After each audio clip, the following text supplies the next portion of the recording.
ravarina ny hodikodinao atramizay tojanao akehitsy ny kalasa tokampo mavelakyorarevy zay fanao teo aloha satria tomby alovy akasy mila sipa afako watokako anao nifitiavako orofon'izay fa tsika bary ambaba hovady andefy mandry amboniny altara mifanoana ralavo ka zay fakapana tsy ataoko sakana androdana ilay fitiavana zay fanajoro nisaraka aminao ataoko sanatria amina odoria namanako afitiavatsika roa mba odorika nano mametra namanako amfetrane tanao morana usarotra iaraka fona mandraky izay fa tiako izy tena tiako izy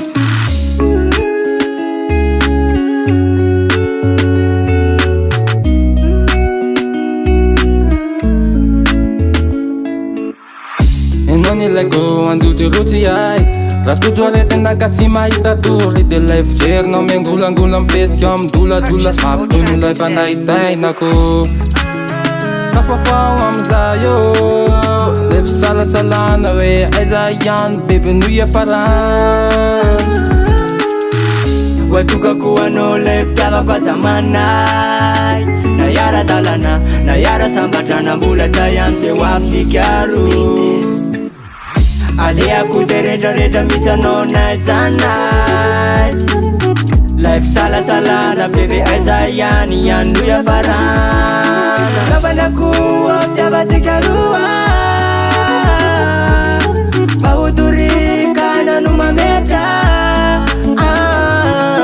namanako amfetrane tanao morana usarotra iaraka fona mandraky izay fa tiako izy tena tiako izy tiavanao ihany no ilaiko ka sy sipakotranao tsy ilaiko enao ihany mampiasa ansaiko fa tiako tena tiako tiavanao ihany no ilaiko ka sy sipakotranao tsy ilaiko enao ihany mampiasa ansaiko fa tiako tena tiako namanako afitiavatsika roa fa hodorika nano mametra namanako amfetrane tanao morana usarotra iaraka fona mandraky izay fa tiako izy tena tiako izy namanako afitiavatsika roa mba hodorika nano mametra namanako amfetrane tanao morana usarotra iaraka fona mandraky izay fa tiako izy tena tiako izy